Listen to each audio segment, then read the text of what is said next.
guys, I'm going to explain to you this new topic.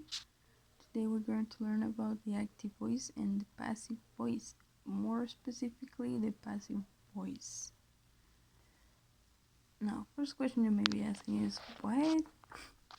Okay, so first question is what is a voice? What's a voice? Well, a voice is something you say. Any message, anything you say is called a voice, right? Now here we have that active and passive voices are forms of speaking. Okay, they are different types of voices of active and passive.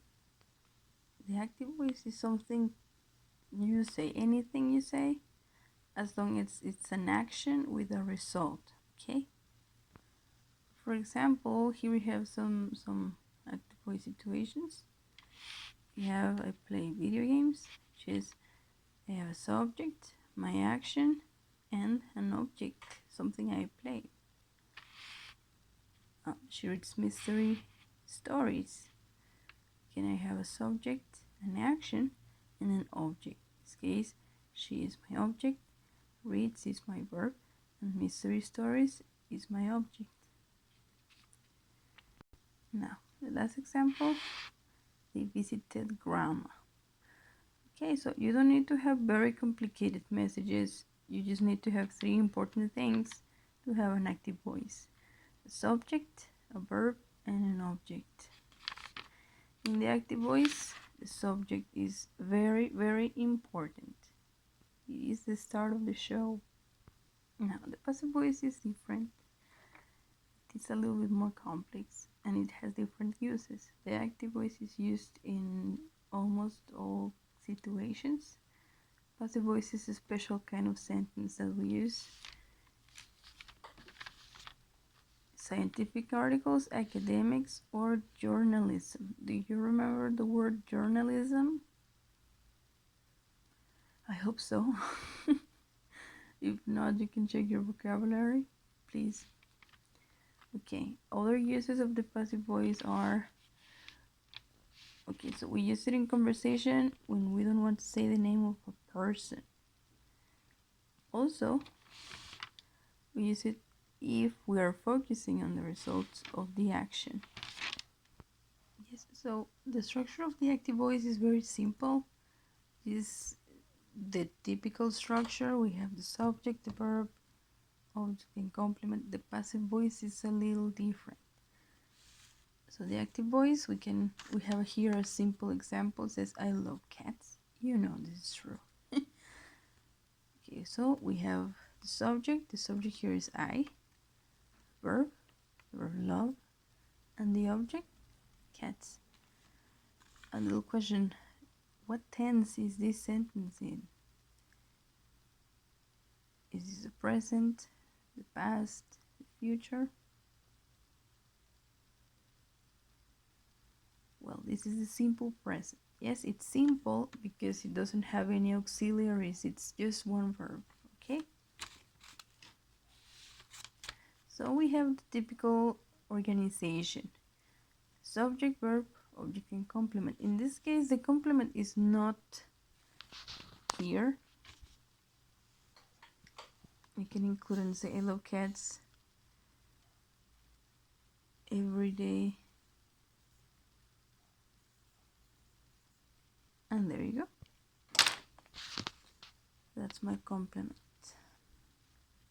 When you use the passive voice, you need to organize the sentence in a different form. Yes, we're going to move some elements of this sentence, the active voice sentence, when you change to passive. So the passive voice sentence is this: cats are loved by me. I included the complement here. Oops, excuse me. So I need to include it in the example below. So cats are loved by me every day. There you go. Okay. So what happened? Well, in the passive voice, the subject is not important as much as the object is. Yes, the center of attention is not the subject anymore. The important thing is this, my object.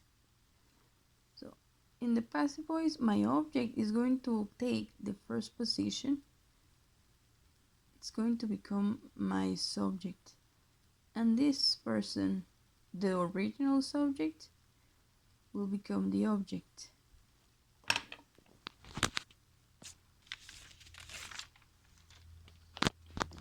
So here you have the structure. Hold on. Okay, so the subject, my subject here, cats, is the active voice's object. See? In the original sentence, cats was the object and I was the subject. In the passive, cats, the object, will be the subject. Cats are loved by me. Here I am including an extra auxiliary be. This is important and needs to be here, like always, in the passive voice. Why is this auxiliary I'm using? Because my sentence is in the present. I need the active voice's original tense. So the sentence is in the simple present, the auxiliary be is in the simple present.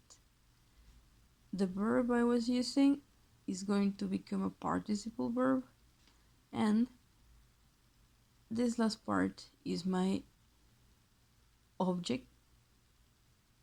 It was the original subject in the active voice. Okay, so again, let's clean it up. I have my subject, I have my active voice sentence. I love cats. My subject is I, my verb is love, and object is cats. My sentence is in the simple present. I know because my verb is telling me. Sentence is in the present.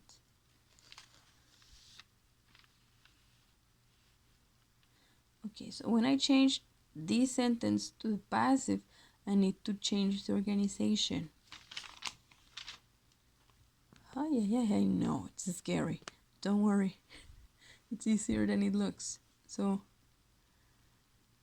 cats, the original object, becomes my subject. I include an extra auxiliary be. My sentence is in the simple present, so the auxiliary is in the simple present too. Are, because my subject is plural. The original verb is going to become participle, and the original subject, I, will become my object. Why me? Because this is an object, I need object pronouns. You know them. We have me, you, her, him, it, us, and them. Alright, so when you substitute this, when you move it to the last part, when you change it into an object, you will use an object pronoun. Okay? Okay, let's try another example. Here we have a little simple one. We have, my friends made toys. Question, what tense is this sentence in? Is it present tense, past, future? Okay, so this is a past form. How do I know? Because the verb I'm using here is in the past form. Verb made is the past form of the verb make.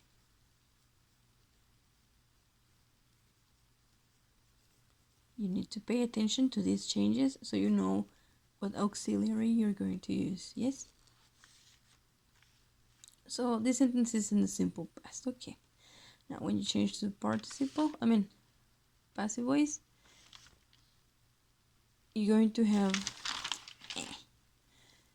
this result. So the object, toys, will move to the beginning, the original object. Auxiliary be is going to be in the past form. Toys were, verb I'm using, will change to participle. Participle is the mate, it's the same. And the original subject, my friends, can be my friends again, or the object pronoun. Okay. Okay, so the auxiliary be was different. You noticed? The changes depend on the tense of the active voice. If you have a sentence in the active that is in the present form, when you change to passive, you're going to need to have a present auxiliary be. If your active voice was in the past, you need to include a past auxiliary be. If it was progressive, you will need an auxiliary be and the progressive form, and if it was a participle, you'll need it too. Okay, which is present perfect, past perfect, and well, basically those two. Yes. Now, there is one more thing. You notice the complements, right? At the beginning of the explanation, I showed you this example.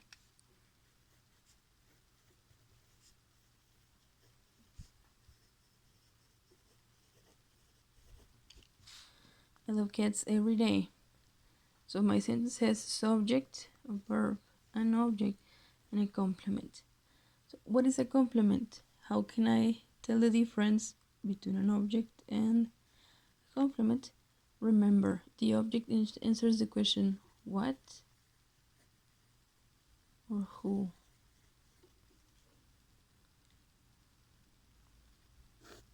The complement answers the questions where,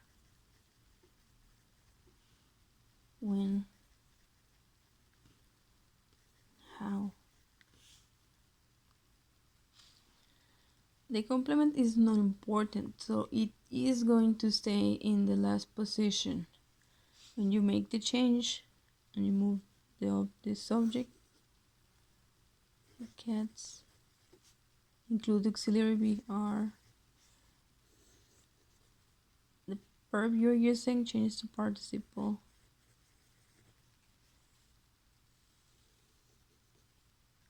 The original subject becomes the object. This complement stays in the same position.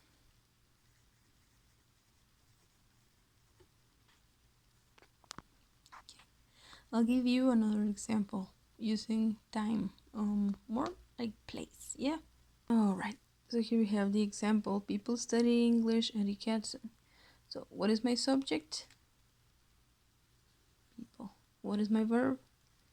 Study. My object? English. My complement? Ikatsu. Tell me guys, is this sentence in the present, the past, or the future? Alright, so this is a sentence in the simple present form, yeah?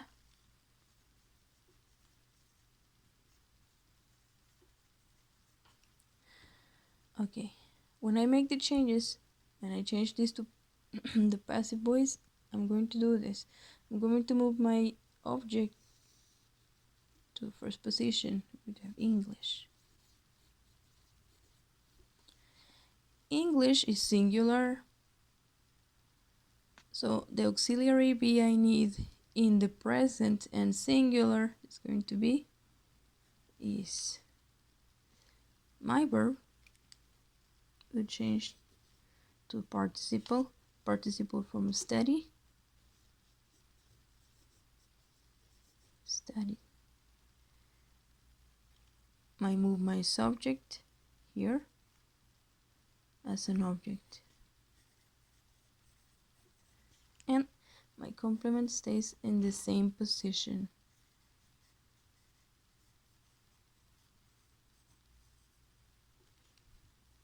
Alright, okay. So this is it with the simple forms. Yes, progressives and modal verbs are a little different. Okay, I'm going to explain that to you tomorrow, hopefully, or on Wednesday. So please, guys, have a nice day. Take care.